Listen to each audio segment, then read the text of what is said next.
Pour ce nouvel épisode de Créateurs d'impact, j'ai rencontré Yasmine Leroux, directrice France de la fondation Tent Partnership for Refugees. Tent, c'est un réseau de plus de 350 entreprises qui se mobilisent pour donner de l'emploi à des personnes réfugiées. Parmi elles, Generali et sa fondation The Human Safety Net qui dispose d'un programme pour aider les personnes réfugiées à s'insérer professionnellement. Yasmine Leroux connaît bien le monde des grandes entreprises. Elle a longtemps travaillé dans le secteur commercial, mais un jour, elle dit stop et se tourne vers un métier avec plus d'impact social en devenant directrice de Tent. Elle-même exilée pendant les années noires de la guerre d'Algérie, l'aide aux personnes réfugiées s'est imposée comme une évidence. La Fondation Tent dispose notamment d'un programme de mentorat dédié aux femmes réfugiées. L'organisation fait le lien entre des mentors insérés en entreprise et ces femmes. J'ai aussi rencontré Marina Zakarchuk, réfugiée ukrainienne depuis 2022. Elle a quitté son entreprise de revente de vêtements pour femmes pour se retrouver dans un pays dont elle ne connaissait ni la langue ni les codes, la France. La rencontre avec sa mentor, Karine Gagneux, salariée chez Generali, lui a apporté une véritable bouffée d'air frais. Merci Yasmine Leroux d'avoir accepté cette rencontre. Alors avant tout, est-ce que vous pourriez vous présenter en quelques mots ? Bonjour Maude, merci. Alors donc je suis Yasmine Leroux, je suis directrice France de la fondation Tent Partnership for Refugees, qui est un réseau de grandes entreprises internationales mobilisées pour l'intégration économique des personnes réfugiées. Vous avez longtemps travaillé dans le secteur commercial de plusieurs grandes entreprises. Quel a été pour vous le moment de bascule ? Parce que d'abord, j'ai souhaité, après donc, ces années de carrière traditionnelle en entreprise, me trouver du sens à ce que je faisais. J'ai d'abord essayé de m'engager de manière bénévole. Donc, je réfléchissais à comment, par exemple, rejoindre une association, pouvoir apporter mon aide, soutien à la situation des personnes réfugiées. Et en fait, concrètement, je ne le faisais pas. Pourquoi ? Il y a toujours une bonne raison, pour qu'il y ait question de temps, parce qu'on est pris par le travail. Quand c'est pas le travail, c'est la maison. Voilà, donc je trouvais que l'engagement était compliqué, en tout cas pour moi, pour qu'il ait un vrai impact. La vie est bien faite. C'est à ce moment-là, en fait, que j'ai entendu parler de Tent et qu'ils recherchaient quelqu'un pour prendre la direction donc de la France. Et donc j'ai sauté sur l'occasion. C'était un bon timing. Et la bonne nouvelle, c'est que ça m'a permis de remplir cette quête de sens et d'être utile et d'avoir de l'impact, en consacrant 100% de mon temps professionnel. Donc j'ai levé un peu cette frustration d'avoir l'impression de tout le temps pas en faire assez. Maintenant, l'intégralité de mon temps professionnel est consacrée à ça. Et c'est juste que je pense qu'à un moment, j'ai acquis suffisamment de confiance en moi aussi probablement pour franchir le pas et pour arrêter de répondre à effectivement une quête de progression, peut-être de carrière linéaire dans les grands groupes et à faire un pas de côté. En fait, c'est plus vouloir être utile, vouloir rendre et également... je pense que le contexte politique a certainement contribué à ce que je franchisse le pas, d'entendre toutes ces choses sur les personnes étrangères, les migrants, le racisme qui monte, la polarisation des opinions et avoir l'impression qu'on ne peut rien faire. Ça a certainement accéléré la décision. Dans votre ancienne carrière, vous aviez eu l'occasion de voir cet apport, cet échange interculturel entre les employés et les nouveaux arrivants ?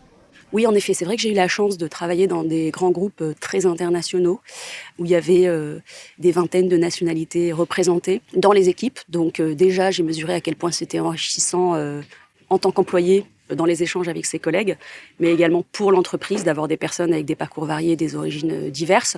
Je connais les contraintes également des directeurs des ressources humaines ou RSE. Donc ça m'intéresse de pouvoir combiner cette expertise que j'ai, cette expérience et la compréhension de leurs besoins et de leurs enjeux avec la mission de Tent, qui est donc de défendre cette cause. Et c'est aussi pour ça que j'ai rejoint Tent, parce que ça me permettait de ne pas perdre tout ce que j'avais acquis avant dans le monde des entreprises. Au contraire, de le mettre à profit d'une cause qui me tenait à cœur. Qu'est-ce qui est demandé aux mentors qui accompagnent ces personnes ? Alors très concrètement, on leur demande d'être disponibles une fois par mois pendant 6 mois pour la femme réfugiée qu'ils accompagnent, si possible de la rencontrer en vrai, au moins une fois, et en fait de faire le point avec elle sur ses aspirations professionnelles, de quoi elle a besoin, d'abord, et ensuite de l'accompagner. Ça peut être sur une revue de CV, ça peut être sur un profil LinkedIn, ça peut être sur partager son réseau professionnel dans son domaine d'intérêt, et ça peut être simplement d'échanger en français, par exemple, l'aider à améliorer son français, le fait de dialoguer régulièrement. Voilà, et c'est vraiment une rencontre. Donc, toute personne qui travaille dans une entreprise et qui est motivée pour le faire peut le faire. Il n'y a pas besoin de compétences spécifiques, pas besoin d'être en ressources humaines. Le fait que vous travaillez dans une entreprise en France, déjà, vous donne un certain nombre de connaissances et d'informations qui sont précieuses à partager avec une femme réfugiée qui ne connaît pas les codes du travail en France. Qu'est-ce que vous diriez à une personne qui hésite à devenir mentor pour Tent? D'abord, je lui dirais n'ayez pas peur, parce que c'est vrai que souvent, ce qui peut retenir une personne à participer au programme, c'est la crainte déjà de l'inconnu, de se dire « Ouh là là, mais moi, qu'est-ce que je vais faire face à une personne réfugiée par rapport à tous les mythes qu'il peut y avoir derrière ?» Et ensuite, parce que souvent, les mentors se demandent ce qu'ils peuvent apporter concrètement. Ils n'ont pas l'impression d'avoir des qualifications, des compétences particulières. Qu'est-ce que ça apporte justement d'un point de vue personnel pour les mentors? Alors, ce qu'ils nous disent, c'est que ça leur apporte une connaissance différente et une conscience par rapport au monde des réfugiés. Donc ça, c'est déjà formidable. Ils se rendent compte de, voilà, qu'est-ce qu'il y a derrière ces mots, qui sont ces personnes, parce qu'en fait, on parle souvent en grande masse, mais ce sont des personnes avec des histoires individuelles, des parcours individuels. Donc déjà, c'est une rencontre. En général, ce sont des personnes qui sont extrêmement riches et intéressantes du fait de ce qu'elles ont vécu. Donc ça enrichit le mentor. Et ensuite, c'est une satisfaction personnelle d'avoir aidé quelqu'un. Je pense qu'on a tous besoin de se sentir utile et d'aider. Et là, très concrètement, les mentors se rendent compte de ce qu'ils apportent. Et puis peut-être également qu'ils se rendent compte de la chance qu'ils ont eue dans leur parcours, eux. C'est cette rencontre entre individus, entre humains, qui est riche. Et enfin, je leur dirais que 9 mentors sur 10 qui ont participé au programme ont envie de recommencer. Donc je pense que c'est la meilleure preuve que ça leur apporte. Parmi toutes les actions de Tent pour créer plus de liens entre les nouveaux arrivants et les entreprises, le programme de mentorat pour les femmes réfugiées en France cible une population particulièrement précaire dans l'accès à l'emploi, les femmes. C'est grâce à ce programme que Marina a rencontré sa mentor. Marina Zakartchouk a dû fuir l'Ukraine en 2022. Elle se retrouve en France avec un diplôme d'expert comptable, une carrière entrepreneuriale, mais ne parle pas un mot de français. Ce programme lui a permis d'être mentorée par Karine Gornieux, la directrice du développement des partenariats chez Generali. Des discussions qui l'aident à construire son projet professionnel de jour en jour et à avancer dans sa nouvelle vie en France. Bonjour Marina. Oui, bonsoir Maud. Je m'appelle Marina, j'ai 37 ans, je suis ukrainienne. J'habite ici depuis 2 ans avec mon fils. Je suis diplômée comme spécialiste de comptabilité et audit. J'ai travaillé pendant 10 ans comme directrice financière en Ukraine. Et après ça, avant la guerre, j'ai créé mon propre entreprise pour produire de vêtements pour femmes. Juste maintenant, à partir de janvier 2024, je commence à travailler parce que au début, j'étais totalement perdue. C'était vraiment très, très dur pour moi et aussi pour mon fils. Mais après, comme vous dites, petit à petit, j'ai réussi à trouver des efforts pour continuer. Et peut-être c'était un bon annonce que je trouve dans je ne sais pas lequel site concernant ce programme Tente. Et je pense que ça commence j'ai trouvé le mentor, etc. Et petit à petit, j'ai réussi de faire quelque chose. Quand vous êtes tombée sur cette annonce, qu'est-ce que vous vous êtes dit?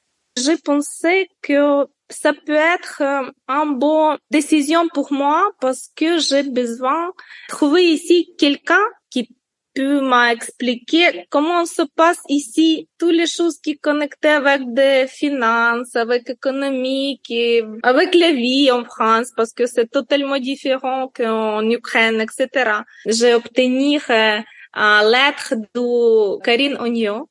Elle m'a écrit qu'elle peut être ma mentor, etc. Et un peu raconter moi comment ça passait avec ça. Et j'étais très heureux. Pour moi, c'était très important de trouver quelqu'un. J'ai besoin de trouver une femme qui faire quelque chose ici comme moi en Ukraine pour comprendre comment ici travailler tout ce qui est comme business, etc. pour un peu obtenir une inspiration. Elle est une femme magnifique, elle est très dynamique, positive, Je pose beaucoup de questions et Karine, elle a toujours réponse. Toutes les personnes m'ont dit que la vie est dure, toutes les personnes toujours très fatiguées, etc. Karine, pour moi, elle est autre que plupart des gens qui je rencontre avant. Avant, j'étais toujours en plan. Je sais précisément comment il faut faire chaque jour, qu'est-ce qu'il faut faire, etc. Et je pense qu'avec Karine, j'ai réussi encore à obtenir un petit plan dans ma tête. C'est pas le plan pour toute ma vie, mais je dis à Karine, maintenant j'ai un plan pour 5 ans. Et chaque jour, je sais qu'est-ce qu'il faut faire. Très bien, merci beaucoup Marina. C'est pourquoi moi.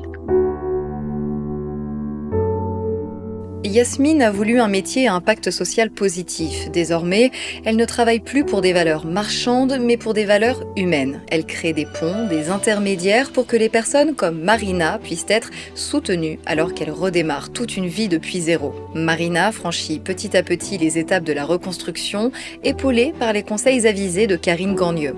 Yasmine, Marina et bien sûr sa mentor sont toutes les trois des créatrices d'impact. La fondation The Human Safety Net de Generali agit en faveur des populations vulnérables dans le monde. En France, elle concentre ses actions à travers 2 programmes, l'un pour soutenir les familles vulnérables avec de jeunes enfants, l'autre pour contribuer à l'inclusion des personnes réfugiées par le travail et l'entrepreneuriat. Vous venez d'écouter Créateurs d'impact, le podcast de toutes les initiatives positives, sociales et environnementales pour s'inspirer et agir collectivement de manière plus responsable. Créateurs d'impact est un podcast réalisé par Generali. À très vite pour un nouvel épisode.